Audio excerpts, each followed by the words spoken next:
get your hands where I can see them, and don't you dare move until I tell you to." The voice came from the darkness outside the driver's side window, thick with a contempt that had nothing to do with traffic law and everything to do with assumption, and the woman sitting behind the wheel of the black Mercedes S-Class heard it the way she had learned to hear every threat in her life, not with fear, but with the cold, precise clarity of someone who has spent decades calculating the exact weight of danger before deciding how to respond. Her name was General Ada Caldwell, though the man standing outside that window in the cold Virginia rain had absolutely no idea who she was, and that ignorance, that spectacular, catastrophic ignorance, was about to become the single most consequential mistake of his professional life. It was 11:47 at night in Arlington, Virginia, and the rain had been falling since sunset, turning the quiet residential streets into long ribbons of black mirror that reflected the amber glow of streetlights in shivering pools across the asphalt. And Ada had been driving through those streets in silence.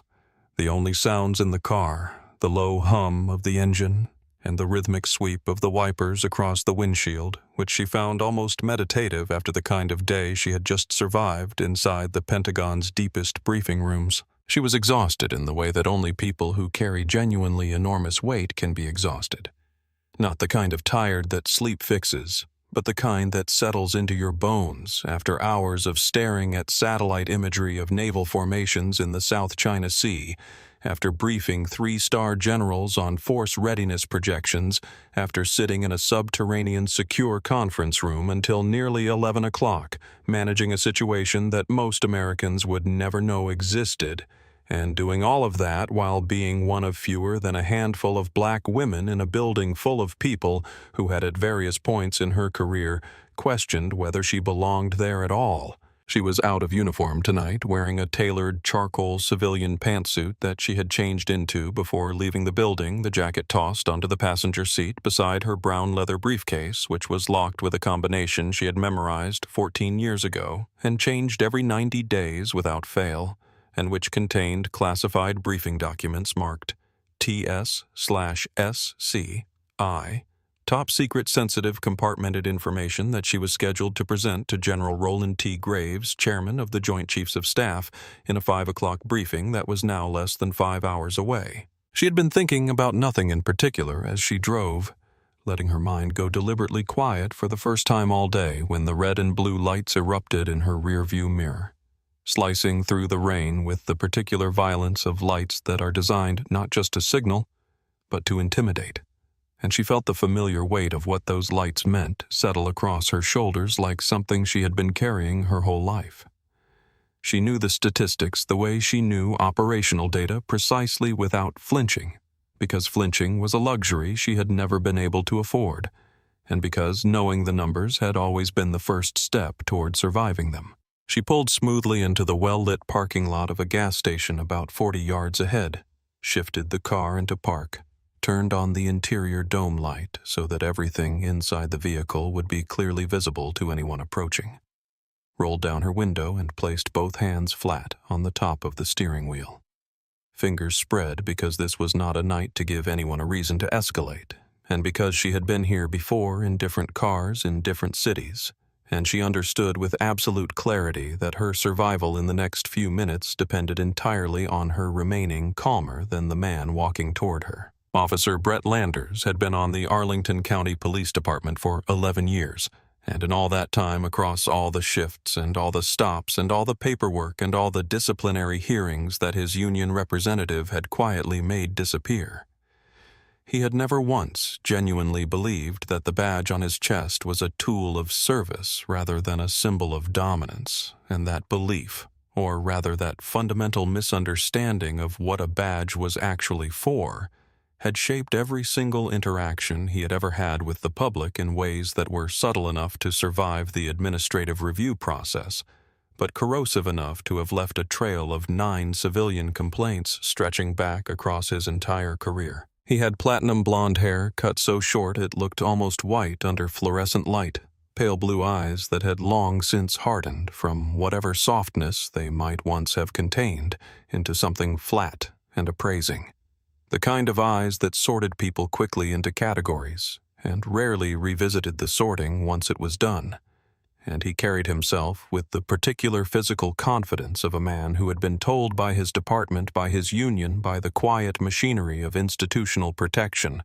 that his judgment was always defensible, and his actions were always justifiable no matter what the people on the other end of those actions might say about it. 9 complaints in 11 years, and not one of them had cost him anything more significant than a formal letter placed in a file that nobody outside that building would ever read because that was the arrangement, and Landers had understood the arrangement since his first year on the job, when a senior officer had explained to him with the casual matter-of-factness of someone describing a parking policy that the union existed specifically to ensure that people like him could do their jobs without the constant threat of consequence from people who didn't understand what the job actually required. He had been running routine patrols on the quiet residential streets of North Arlington when the black Mercedes appeared in his peripheral vision, moving at a perfectly legal speed in the correct lane, and his eyes had tracked it the way his eyes always tracked certain things,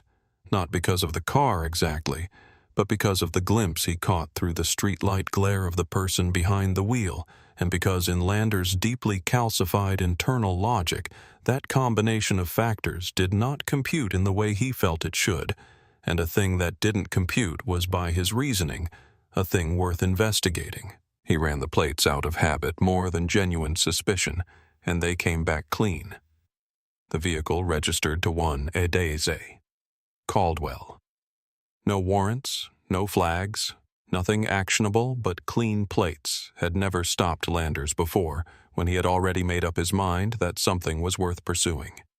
And so he followed her, keeping a steady distance, watching her tires, watching her speed, waiting with the practiced patience of someone who had done this particular kind of waiting many times before, and who knew from long experience that if you followed someone long enough with your eyes fixed on them looking for a reason, you would eventually find one. The right front tire of the Mercedes drifted perhaps 3 inches across the faded white shoulder line as Ada navigated a gentle curve, not a swerve, not a lane departure, not anything that a reasonable observer would classify as erratic driving, but a microscopic deviation that lasted less than a second before the car smoothly corrected itself and continued forward in perfect alignment, and that was enough because Landers had been waiting for exactly that kind of enough, and he hit the lights. Inside the gas station that Ada had chosen as her stopping point, well-lit, visible public, the way every piece of safety advice for black drivers in America told you to do. A silver minivan sat at the far pump with its engine running, and in the back seat pressed against the window with a hardcover picture book. Balanced on his knees sat a boy of about 9 years old named Tobias, who had been waiting for his father to finish paying inside the station while he looked at a page in his book depicting a black soldier standing at attention in full dress uniform beneath the words, "The bravest among us." Tobias looked up from the book because the red and blue lights in the Mercedes's mirror reflected across the wet pavement of the parking lot and caught his attention, and he watched through the rain-streaked glass as the woman in the black car turned on her interior light, placed her hands on the steering wheel and sat very still, in the way that people sit when they are trying very hard to make themselves as unthreatening as possible, which even at 9 years old Tobias somehow understood was not the same as being unafraid. He watched the officer approach the car, and he watched the flashlight beam hit the woman's face through the open window. And he watched her hold herself perfectly still while the light blinded her. And something about the stillness of her, the deliberate, controlled, dignified stillness caught in his chest in a way he didn't have words for yet, and he pressed the book a little tighter against his knees and kept watching without blinking. The way children watch things they instinctively know are important, as if looking away might somehow make it worse for the person they're watching. His father came back to the van 2 minutes later, tossed a bottle of water onto the passenger seat, glanced toward the Mercedes and the police cruiser with its light still going, and without a word reached over and gently pulled his son back from the window and buckled his seatbelt. And when Tobias asked his father what the woman had done wrong, his father was quiet for a long moment before he started the engine, and that silence told Tobias more than any answer could have. Landers approached the Mercedes with his flashlight already up at face level before he had even cleared the rear bumper. The beam angled not to illuminate the interior of the vehicle, but to shine directly into the driver's eyes, which was a technique that had less to do with officer safety and everything to do with establishing, from the very first second, who was in control of this interaction, and Ada received the light without flinching, without raising her hand to shield her eyes, without doing anything that could be interpreted as resistance or impatience, because she had already decided exactly how this was going to go, and that decision had nothing to do with how she felt, and everything to do with what she knew. "Good evening, officer," she said, her voice carrying the same level, unhurried cadence she used when she was briefing three-star generals on force disposition maps, a voice that was calibrated not to placate but to communicate clearly in high-stakes environments, and she watched his face in the peripheral light thrown back from the flashlight beam and saw nothing in it that surprised her. She informed him before each movement her license was in her purse on the passenger seat. Her registration was in the glove compartment. How would he like her to proceed? And his response was to lean closer to the window and tell her to just get the documents, his tone carrying the particular brand of impatience that is really a form of contempt. Wearing the costume of professionalism, and Ada retrieved her wallet from her purse with slow, deliberate hands and drew out both her Virginia driver's license and her Department of Defense Common Access card, which listed her name, her branch of service, and her rank. General O-10 United States Army in clear text beneath a holographic federal seal that would have been unmistakable to anyone who was actually looking. Landers took both cards from her hand, held the flashlight on the driver's license, and spoke her name aloud in the tone of someone reading something mildly suspicious off a boarding pass, his eyes moving from the license to her face in the way people look at someone when they've already decided the story doesn't add up, and they're just waiting to prove it. And when he got to the DOD card, he barely glanced at it before setting it down on his palm beside the license and asking her in a voice thick with the kind of casual, weaponized condescension that is meant to diminish without ever technically crossing the line of professional conduct, whose car this was and where she was coming from at this hour. She told him the vehicle was hers, as the registration would confirm, and she was coming from work at the Pentagon, and she had not been drinking. And would he please look at the second card she had given him, the one with the federal seal? And she said this last part not as a request, but in the register she used when she expected to be obeyed. Landers asked her if she cleaned the cafeterias there. The sentence hung in the cold air between them for a moment, and Ada felt the familiar sensation of something she had spent 30 years learning to absorb without letting it reach the part of her that could be broken. Not because it didn't land, not because it wasn't precisely as ugly as it was, but because she had made a decision long ago that men like this one would never get to see what their words actually cost her, because the moment they saw that they would have won something she was not willing to give them. She told him, her voice dropping one deliberate register to the tone she used when she was correcting a subordinate officer who had made a consequential error in judgment, that she was asking him to look at the second identification card she had provided, to note the rank printed on that card, and to verify her identity through his department's access to federal databases before he proceeded any further, because she wanted to give him every possible opportunity to walk back from the edge of the professional cliff he was standing on. Landers held the CAC card up in the flashlight beam, squinted at it with performative skepticism, and informed her that she could buy one of these online for $50 and that he'd seen better fakes. And as he said it, his voice had the quality of a man who had rehearsed this kind of dismissal so many times that it had become reflexive rather than considered a habit of disbelief directed at anyone who challenged the hierarchy he had constructed in his own mind. And Ada watched him in the way a very good chess player watches an opponent who has just moved their queen into a position from which there is no recovery. She requested again clearly and formally that he verify her credentials through federal channels, and she said the word formally with the kind of weight that made it clear she was documenting this moment in the part of her memory reserved for things that would later be relevant in official proceedings. And Landers' response to being instructed by someone he had already categorized as beneath him was the response she had anticipated. His face flushed, his jaw tightened, and he told her to step out of the vehicle.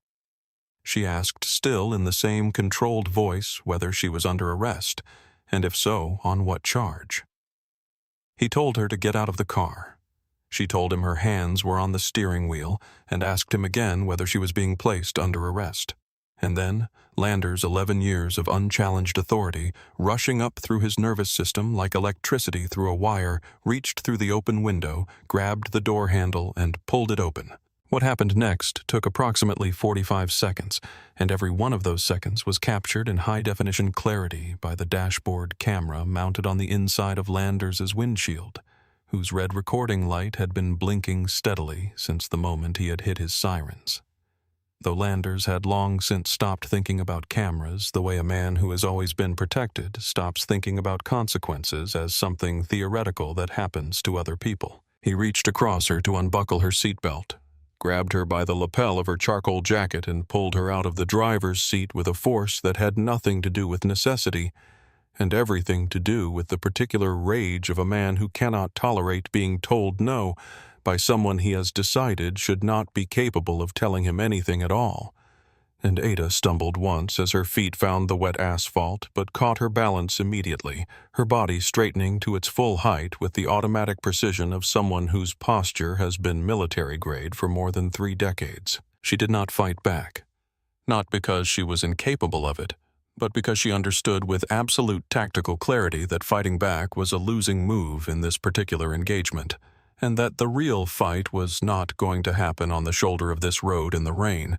but somewhere else entirely under conditions that would be far more favorable to her, and far more devastating to him. And she stood with her back straight and her chin level and her eyes fixed on the camera light blinking red through his windshield as he spun her around and slammed her chest against the cold metal side of the Mercedes. The handcuffs went on with unnecessary force, ratcheted down tighter than protocol required, biting into the skin of her wrists in a way that left marks she noted mentally with the same detached precision she brought to assessing battlefield damage. And Landers recited charges driving under the influence, resisting a lawful order,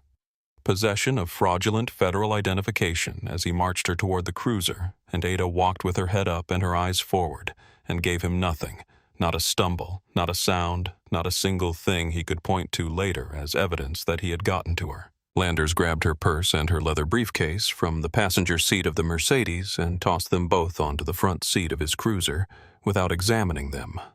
without noting the combination lock on the briefcase, without stopping to consider, for even a single second,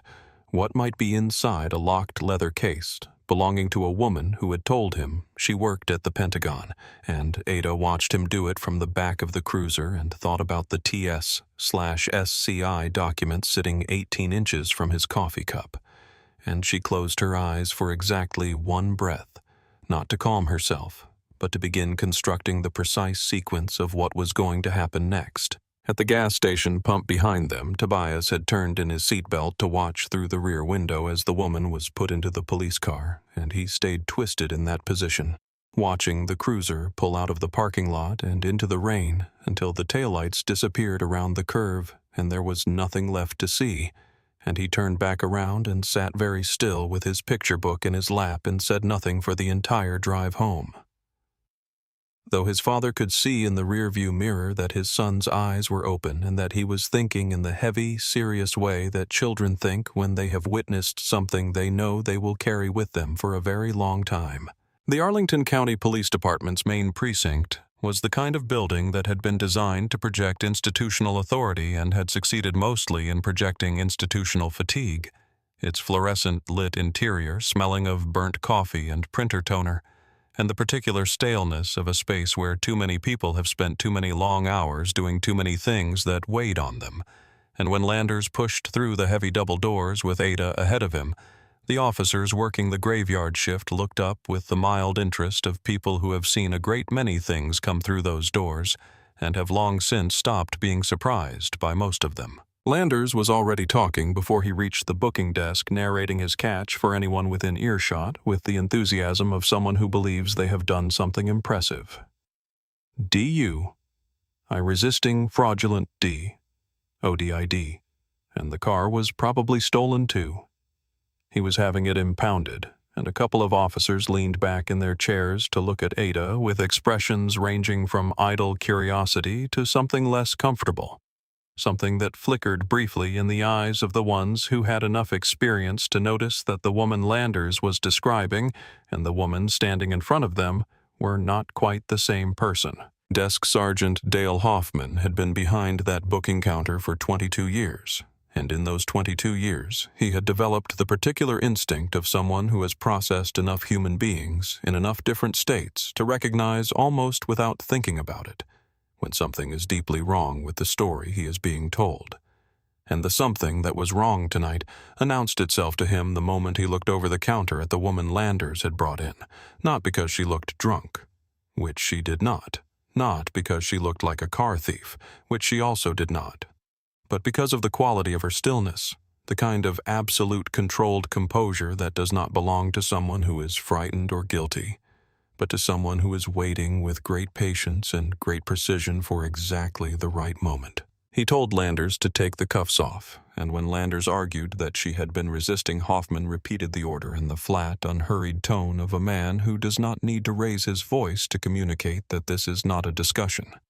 And Landers scowled and complied, yanking the cuffs off with more force than necessary. And Ada brought her hands forward and looked at the marks on her wrists with an expression that was not pain and was not anger, but was something more like careful observation.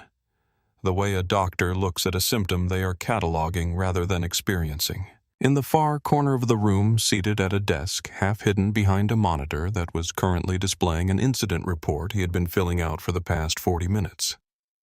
Officer Darnell Reyes was 28 years old and 7 months into his career with the Arlington County Police Department, and he had laughed at Landers' narration when they came through the door. Not a real laugh. More, the automatic social reflex of someone who has not yet fully understood that he has a choice about what he participates in.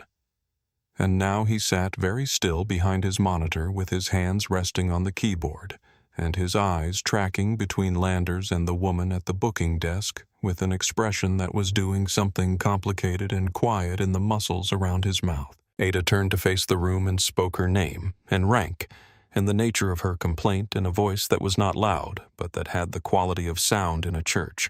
the kind of voice that the space itself seems to carry further than physics should allow, and the room went quiet in the way rooms go quiet.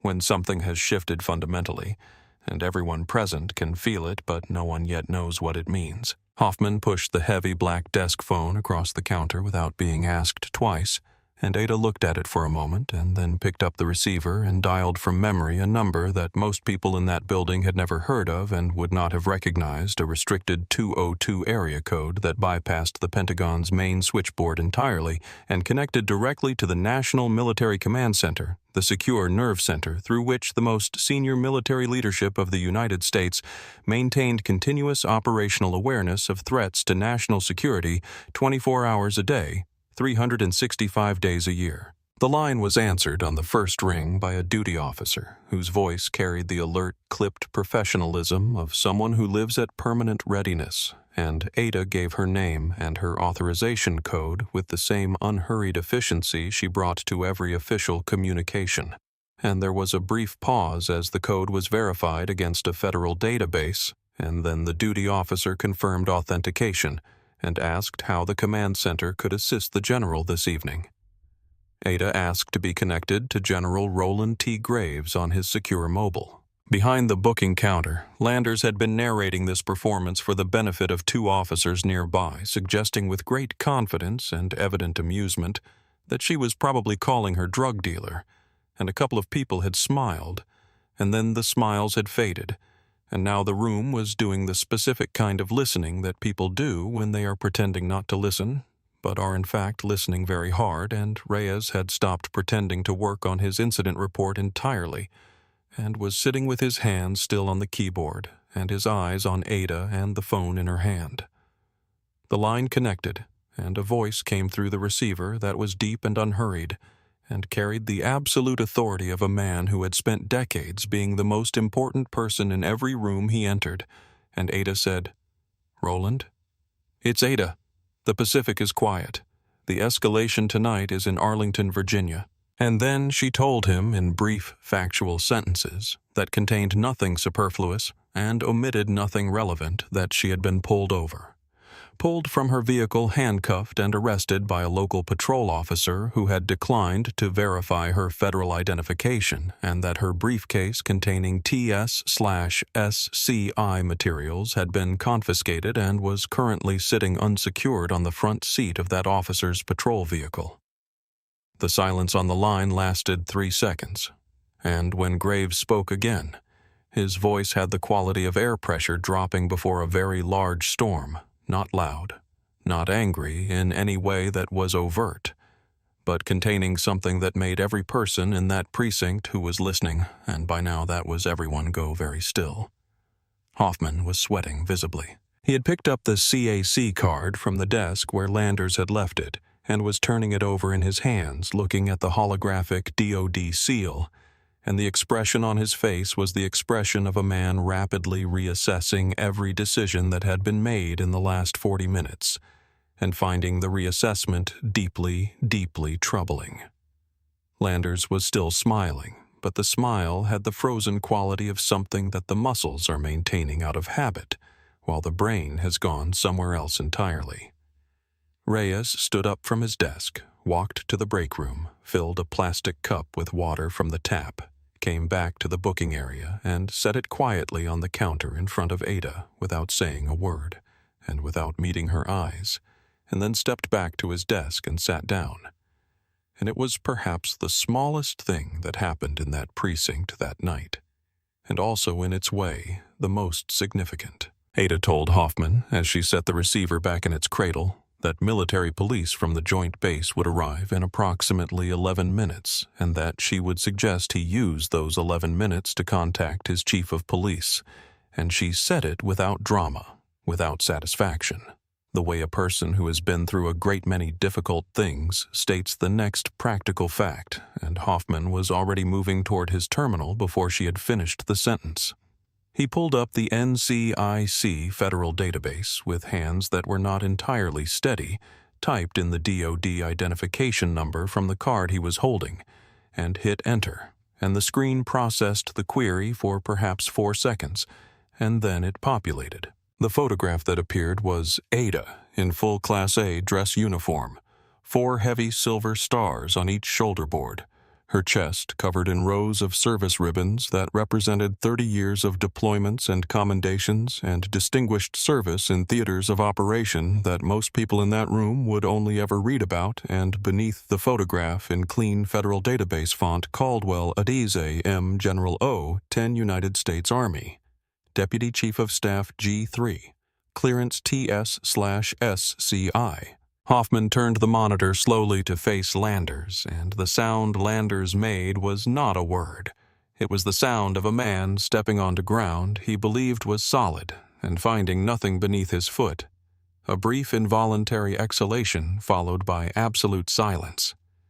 And the color drained from his face in the way that color drains from something that has lost its structural support, and he looked from the screen to Ada, and then back to the screen, and then to Hoffman looking for some exit, some alternate reading of what he was seeing, and found none. Reyes across the room looked at the monitor from his desk, and then looked at Ada, and then looked at the cup of water he had placed on the counter, and felt something settle in his chest that was not quite guilt,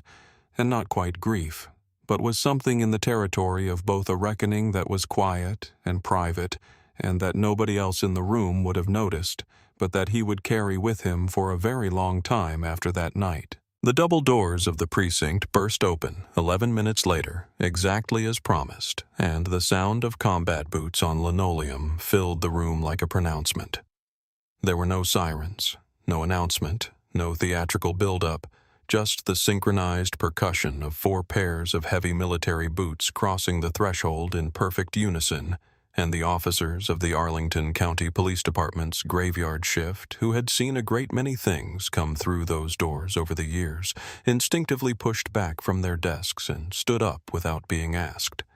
because there is something in the human nervous system that responds to that particular sound and that particular posture in a way that bypasses conscious decision-making entirely. The 4 military police officers who entered were from the elite unit at Joint Base Meyer-Henderson Hall, and they were wearing full tactical gear with Kevlar vests and carrying themselves with the specific kind of purposeful composure that distinguishes people who are trained to operate under genuine pressure from people who merely believe they are. And behind them came Colonel Patricia Webb Provost Marshall, a woman of about 50 with iron gray hair and an expression that communicated without ambiguity or decoration that she had been woken from sleep for a reason that she found personally offensive and professionally inexcusable, and that someone in this building was going to answer for it. Colonel Webb's salute to Ada was precise, correct, and delivered with the kind of respect that is not performed but is simply the natural expression of one senior military professional acknowledging another,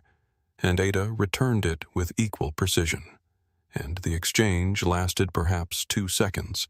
but contained within it a complete recalibration of every power dynamic in that room, and several of the local officers who witnessed it seemed to become physically smaller without actually moving. Webb turned to Landers, who was standing slightly apart from his colleagues, now in the way that people become physically isolated when the group they belong to begins to quietly separate itself from them, and asked for the keys to his patrol vehicle so that she could retrieve the general's property. And Landers reached for his belt and could not find the keys, and checked his other side and then his jacket pocket, and finally located the ring of keys, which he fumbled badly enough that they fell to the floor with a loud, flat clatter that seemed in the dead silence of that room to last much longer than it actually did.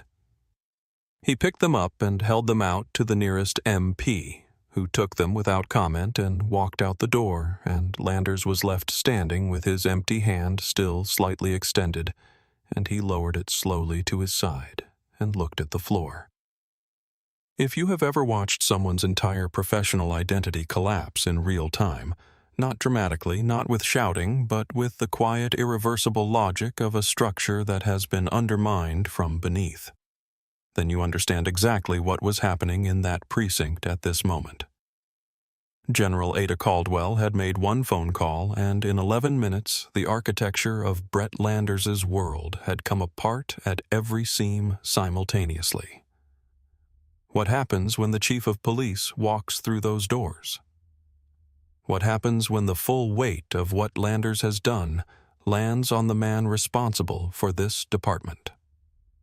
Stay with our channel, because the accountability that follows is unlike anything you've ever seen. Chief Vincent Holloway came through the precinct doors at 12:41 in the morning wearing a raincoat that had been thrown over a dress shirt that was not entirely tucked in his hair, showing the imprint of a pillow on one side, moving with the forward-leaning urgency of a man who had received a phone call that had removed all possibility of sleep for the foreseeable future, and who was still processing as he crossed the parking lot and pushed through the glass doors the full sequence of what the governor's chief of staff had told him, which was that the Secretary of Defense had personally contacted the governor of Virginia, which meant that the governor had personally contacted him, which meant that whatever had happened in his department tonight had already traveled up through levels of government that a local police chief does not generally expect to be personally implicated in. He took in the room in one long sweep, the military police in tactical gear, the colonel standing beside a woman he did not recognize but whose bearing told him everything he needed to know, the cluster of his own officers standing back with the careful neutrality of people who have decided not to be associated with whatever this is, Hoffman behind the desk, looking like a man who has aged 5 years in the past hour, and Landers standing slightly apart from everyone alone in the way that people are alone, when the group they relied on for protection has quietly stepped away, and he understood with the thoroughness of a man who had been in this job long enough to recognize an institutional catastrophe when he was standing in the middle of one exactly what had happened here and exactly how bad it was. Ada did not wait for introductions, and she did not offer him the comfort of preamble. She told him standing straight that she required him to pull Officer Landers' personnel file and explain to her in writing how a man with 9 civilian complaints across 11 years had been permitted to continue carrying a badge and a firearm on the streets of his city. And she said it not as an accusation but as an administrative question, the kind of question asked by people who already know the answer and are establishing it on the record.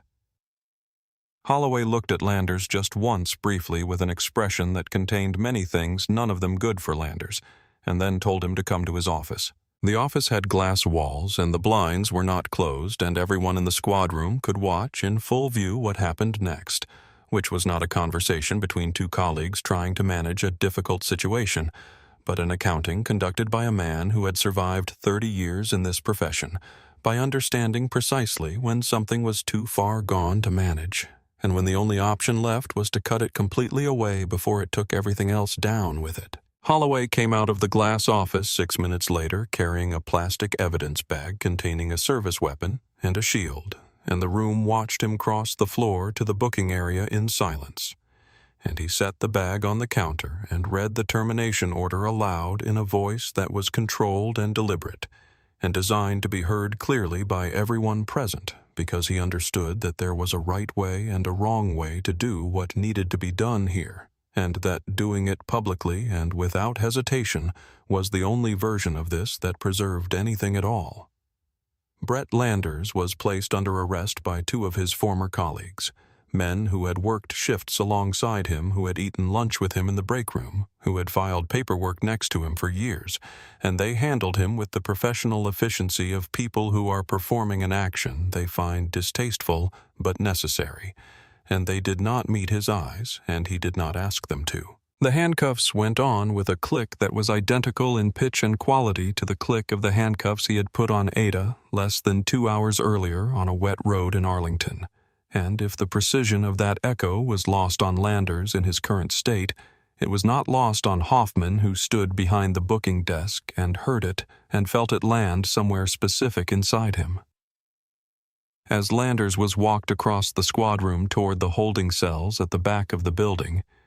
he passed within a few feet of where Ada was standing, and he looked at the floor the entire time, not out of humility, not out of remorse, but out of the specific shame of a man who has been exposed completely and cannot bear to see his own exposure reflected back in the eyes of the person he wronged. Ada watched him go, and her expression held nothing that could be described as satisfaction, because satisfaction was not what she felt. What she felt was the profound and complicated exhaustion of someone who has won a battle. She should never have had to fight in a war that has been going on her entire life, and that this single conviction, as correct and as necessary as it was, would not by itself end. Reyes stood in his corner of the room and watched Landers disappear through the door at the back, and he looked at the cup of water on the counter. Ada's cup still sitting there half empty, and he made a decision that he could not fully articulate yet, but that he could feel in the way you feel the moment when something you have been avoiding thinking about clearly becomes impossible to avoid any longer. The rain had stopped before dawn, leaving the streets of Arlington dark and wet and reflecting the early orange of streetlights in long, still pools across the asphalt and inside the Pentagon's executive facilities.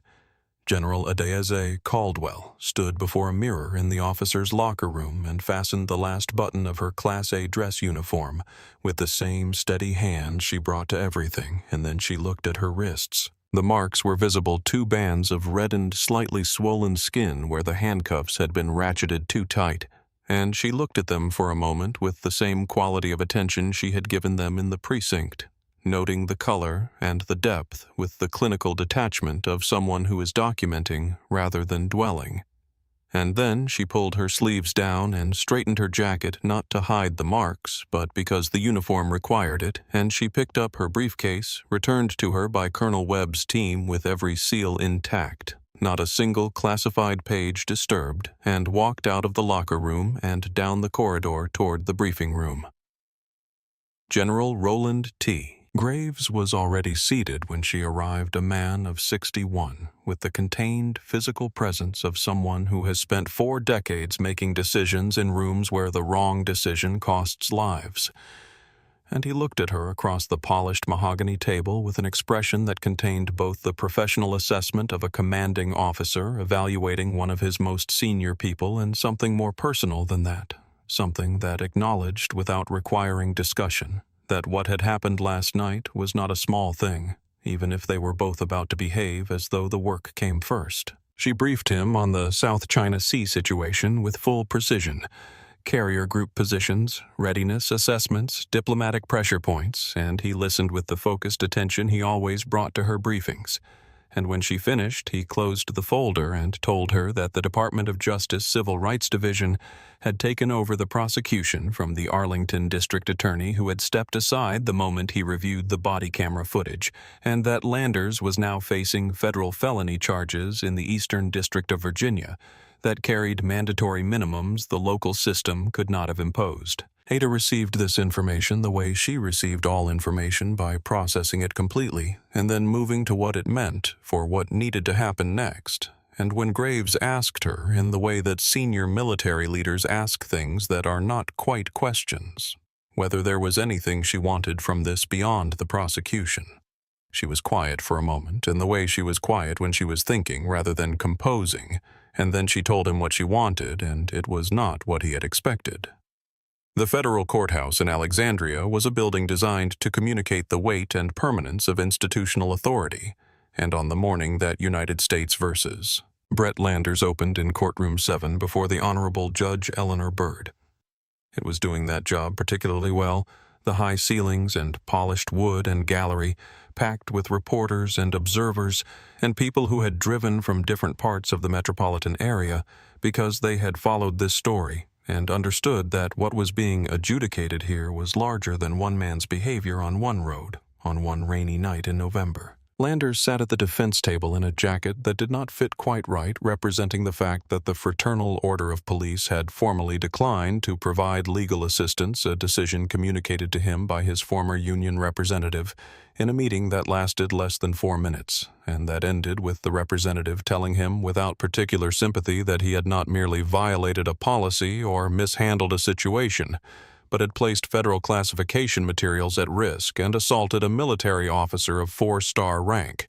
and that the union's exposure in defending that was something their legal team had assessed and found catastrophic, and so he was on his own, and he was represented instead by a federal public defender named William Carver, who was thorough and competent and who had told Landers plainly in their first meeting that the evidence against him was comprehensive, and that his best option was a plea which Landers had refused. The federal prosecutor opened with a portrait that was not dramatic or embellished, but was in its factual accumulation utterly devastating.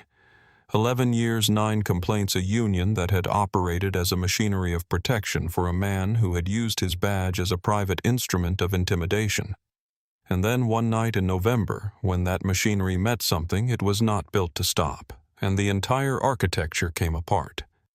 The 9 prior complainants were named one by one, and their experiences were summarized briefly but specifically, and each name and each summary landed in the courtroom like a stone dropped into still water. Not a statistic, not a pattern,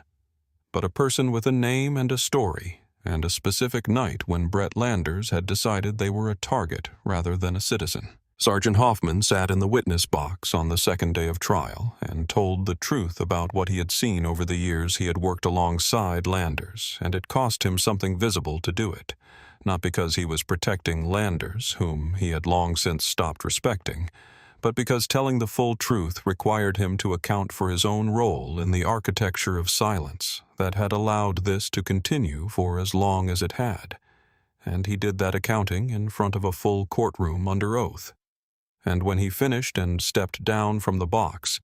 he looked like a man who has set down something very heavy and is not yet sure whether the relief is worth the pain. On the third day of trial, the gallery went quiet before Ada had cleared the rear doors of the courtroom in the way that spaces go quiet when someone enters who has a quality of presence that the room itself seems to register before the people in it consciously process what they're responding to. And she walked down the center aisle in full Class A dress uniform, 4 stars on her shoulders and 3 decades of service ribbons across her chest, and took the oath and settled into the witness box with her hands folded on the railing in front of her, and looked at the jury. She testified in the same voice she used for everything unhurried, precise, containing within its steadiness the clear message that she had nothing to perform and nothing to hide and nothing to fear from the truth. And she described each element of the stop with the specificity of someone who had committed every detail to memory from the moment it began. Not because she was angry, and not because she was seeking anything for herself, but because she had understood from the moment those handcuffs clicked that the most important thing she could do in that situation was to be an absolutely perfect witness. The defense attorney's cross-examination was brief and clearly reluctant. A man doing an obligation he had calculated he could not win, and when he suggested that the late hour and the stress of her demanding job might have led her tone to be perceived as combative. Ada looked at him with an expression that was not unkind, but that contained within it the full weight of 30 years of knowing exactly what she was doing in high-pressure situations,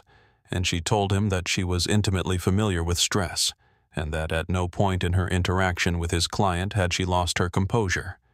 raised her voice, or behaved in any way that a reasonable professional could have interpreted as threatening, and that she recognized immediately that she was dealing with an armed and irrational individual, and that her only objective had been de-escalation and survival. And she said the word survival with a weight that made several jurors look down at their notes. In the gallery, seated in the row near the aisle with her mother's hand wrapped around hers, was a girl of 11 named Amani Washington, the daughter of Derek Washington, one of the 9 names that had been read aloud from Landers's complaint history, a man who had been pulled from his vehicle on a summer night 3 years ago, and whose complaint had been filed and buried and never resolved, and Amani had come to this courthouse today because her mother had told her that something important was happening here, something she should see, and she was watching Ada in the witness box with the quality of attention that children bring to things they understand, without being able to articulate why are going to matter for the rest of their lives. Ada sat in that box with her hands folded and her back straight, and spoke the truth in a voice that did not waver, and Amani watched her, and something shifted in the girl's understanding of what was possible in a room like this, who got to sit where, who got to speak and be believed, and what a person looked like when they had not been broken by any of the things that were supposed to break them. The jury deliberated for 91 minutes, which in the context of a federal criminal trial with the volume of evidence that had been presented was an almost perfunctory amount of time, and when the 4-person stood to read the verdicts, the courtroom was so quiet that the sound of a reporter shifting in the press gallery carried all the way to the front of the room. Deprivation of rights under color of law, guilty. Aggravated assault, guilty. Reckless endangerment of classified national defense materials, guilty. Each word landing with the flat definitive finality of something that cannot be unmade, and each time the word was spoken, Landers seemed to contract slightly as though the verdicts were something physical rather than legal, as though each one removed another layer of something he had spent 11 years building between himself and accountability. He wept not with remorse exactly, but with the desperate, disbelieving grief of a man who has operated for so long within a structure that protected him that he had come to believe the protection was permanent, and its removal was not just terrifying but genuinely incomprehensible to him, like a law of physics that had suddenly been repealed. 2 weeks later, Judge Eleanor Byrd looked down from the bench at Brett Landers with an expression that contained neither cruelty nor sympathy, but something colder and more final than either the expression of a person who has read every document in a case file and arrived at a clear and complete understanding of what she is looking at, and she sentenced him to 96 months in federal prison to be served without possibility of early parole with permanent revocation of his right to bear arms and his eligibility for any position of public trust. And she told him in measured sentences that would be quoted in law journals and journalism programs for years afterward that he had treated the badge he was given as a license to harm rather than a responsibility to protect, and that the court's sentence was not an act of vengeance but a statement of what the law means when it is applied without exception. The U.S. Marshals stepped forward, and Landers stood on unsteady legs, and as they guided him toward the side door, he turned his head once toward the gallery, and his eyes found Ada, who was seated near the aisle in her civilian charcoal suit. The same suit she had been wearing the night he arrested her, and she looked back at him with the steady, clear gaze of someone who has already moved past this moment in their thinking and is simply completing the last obligation of bearing witness. And he looked away first, and the door closed behind him. In the second row, Imani Washington watched the door close, and she felt her mother's hand tighten around hers, and she thought about the woman she had watched in the witness box, the stillness of her hands, the even weight of her voice, the way she had sat in that chair like someone who was unbreakable, not because nothing had tried to break her, but because she had decided somewhere along the way that it was not allowed to. Sergeant Hoffman was seated in the gallery's far left section, and he had come alone, and he had not been required to come at all, and when the verdict was read, he sat with his hands on his knees and his eyes forward, and felt 22 years of looking away from things he had understood and chosen not to address settle onto him with a weight that he suspected correctly he would be managing for the rest of his life. And after the room began to empty, he sat there for a little while longer by himself before standing up and walking out into the cold afternoon. The Department of Justice consent decree that was imposed on the Arlington County Police Department in the weeks following the verdict required comprehensive changes to use of force policy, mandatory bias training, external oversight of civilian complaints, and an independent audit of every arrest made by Brett Landers during his 11 years on the force. And the audit produced results that took 4 months to process, and that resulted in the review of 31 cases, the expungement of 7 wrongful convictions and financial settlements, with 11 individuals and families whose encounters with Landers had been documented in complaints that the department had buried rather than investigated. Darnell Reyes submitted an unsolicited internal report 2 weeks after the verdict, a document that nobody had asked him to write, and that he had spent 6 evenings composing at his kitchen table, going through it carefully, making sure that every sentence was accurate and that nothing in it was softened by the instinct toward self-protection that he recognized in himself, and that he had decided during those 6 evenings to override. And in it he described what he had seen on the night of Ada's arrest, what he had known, what he had done, and what he had not done, and why the cup of water had been the first honest act he had committed since putting on the uniform. Dale Hoffman read Reyes's report before it was formally submitted, and then he wrote one of his own longer and harder, covering not just that night, but 22 years of accumulated small choices to look away from things he had understood and not acted on. And he submitted it along with his resignation effective at the end of the month. And before he cleared his desk, he drove to 3 separate addresses in Arlington County and knocked on 3 separate front doors and stood on 3 separate front porches and said without preparation or performance that he was sorry for what had happened, and that he had known more than he had done anything about, and that he understood, if that apology did not count for much, but that he needed to make it anyway. Reyes did not leave the department, and he did not pretend that staying was easy, or that everything about the institution had changed overnight, because it had not. And he knew it had not. And he had decided that knowing that was exactly the reason to stay, rather than the reason to go. Because change in a place like that does not come from outside pressure alone, but from the people inside who decide one shift at a time that they are going to do the job differently than it has been done before. He was the first officer in the Arlington County Police Department to complete the full certification in the new implicit bias training program, which had been developed in consultation with the Department of Defense, and which carried in its opening materials language that he recognized had been shaped by someone who understood from the inside exactly what it felt like to be a person navigating the world without the protections that most people in institutional authority had never had to think about, because they had always had them.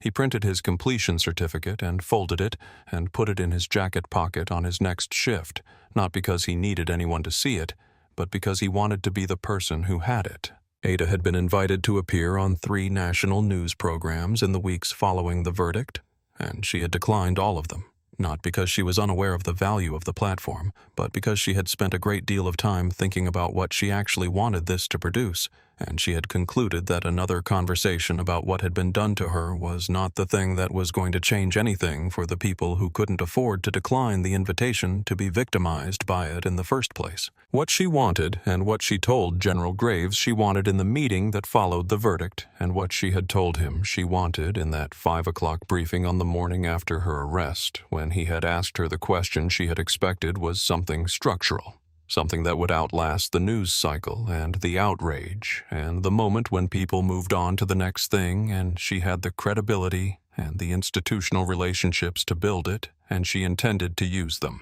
The joint task force she proposed between the Department of Defense and the Department of Justice took 4 months to formally establish and another 6 months to produce its first results, and she chaired the working group personally, attending each meeting in her civilian suite rather than her uniform, because she wanted the people in the room local and state law enforcement officers, trainers, policy analysts, legal experts to engage with the substance of what was being built rather than the rank of the person building it. The program that emerged was not a mandatory sensitivity seminar of the kind that gets scheduled and resented and forgotten, but a comprehensive credit-bearing professional development certification that required officers to engage genuinely with the ways in which unexamined assumptions produce dangerous outcomes built on real case studies and real data and real testimony from real people whose encounters with law enforcement had gone wrong in ways that were preventable, and that had not before now been treated as the institutional failures they were. Ada presented the program's framework at a law enforcement leadership conference in 3 cities, wearing each time the same charcoal civilian suit, and she did not tell her story as a victim's narrative, but as a case study in what happens when institutional structures fail to hold individuals accountable over time, and what it takes to build something that actually stops that failure from compounding across decades. Reyes became the first Arlington County officer to complete the full certification, and then he stayed to help facilitate the next cohort,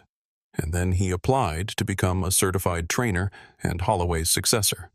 a woman named Chief Sandra Okafor, who had been brought in specifically to rebuild what the consent decree had dismantled, approved the application and gave him the resources he needed, and Reyes ran the first official training session on a Tuesday morning in March, in a conference room on the 3rd floor of the precinct, where he had set a cup of water on a counter in front of a woman in handcuffs,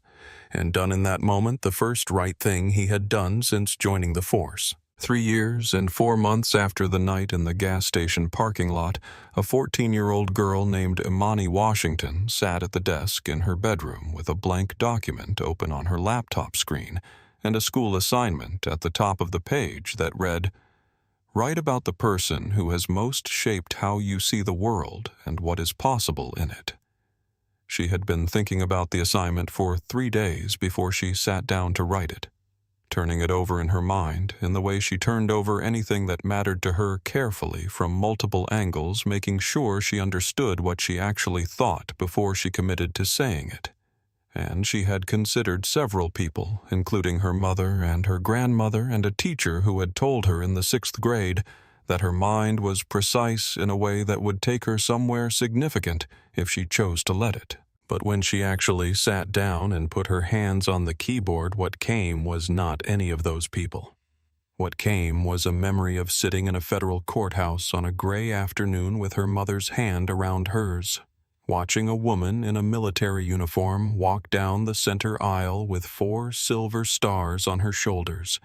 And what Imani had felt in that moment was not simply admiration, but something more specific and more personal than that. a sudden physical understanding that the category of person who got to sit in the powerful seat in that room, who got to speak and be heard and be believed, was not fixed, was not someone else's category, was something she could also occupy. She wrote about the stillness of Ada's hands on the witness box railing, not the stillness of fear, but the stillness of someone who had decided somewhere far back along a long and difficult road that she was not going to be moved by any of the things that had tried to move her, that she was going to stand exactly where she stood and say exactly what was true, and let the truth do its own work. She wrote about what it meant to watch someone be entirely unbroken, and she wrote about how that was different from watching someone pretend to be unbroken. And she wrote about how she could tell the difference even at 11 years old, sitting in a wooden gallery chair while her mother squeezed her hand. And she wrote at the end of the essay in a sentence that her teacher would later read aloud to the class, and that would sit in the air of the room afterward in the particular way that certain sentences do not celebrated loudly, but received quietly, the way something that has been recognized, rather than discovered, gets received. She didn't need anyone in that room to know her name. She already knew it herself. And when I grow up, that is the only kind of power I want. Brett Landers reported to FCY Petersburg on a gray Tuesday morning in January, and was processed into the general population of a mid-security federal correctional facility where nobody knew his name and nobody cared about his badge, and the 11 years of institutional protection that had functioned as the architecture of his identity was simply absent, the way a building is absent when it has been demolished, leaving only the footprint of the foundation where it used to stand. And he would serve every one of his 96 months there, without early release, without the union, without the blue wall that had shielded his worst impulses from consequence. For more than a decade,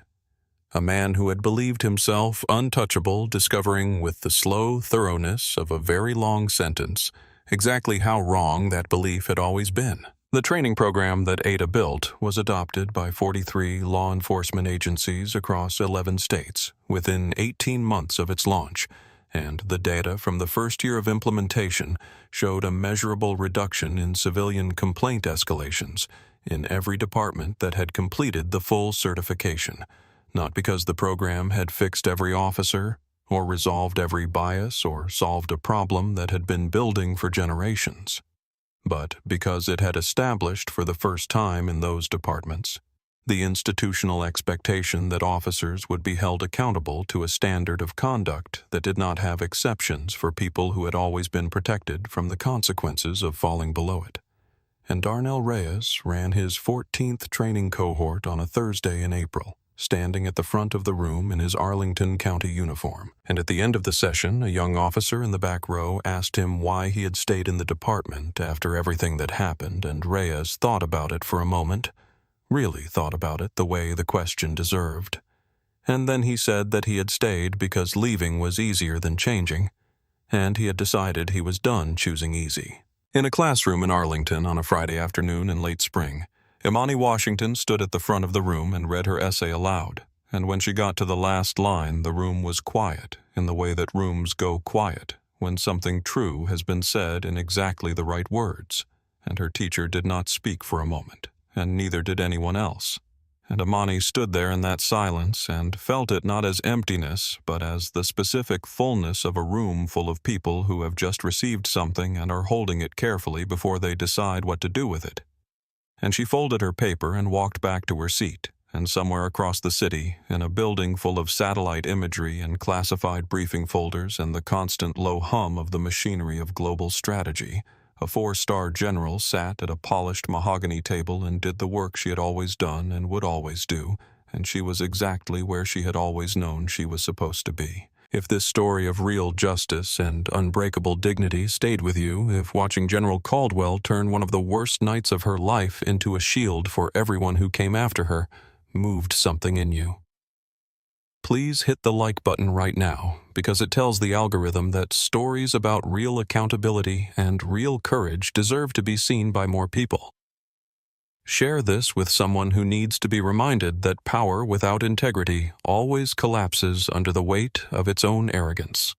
Subscribe to our channel and ring the notification bell so you never miss the stories we bring you, stories about the people who stood still when everything tried to move them and changed the world by refusing to budge.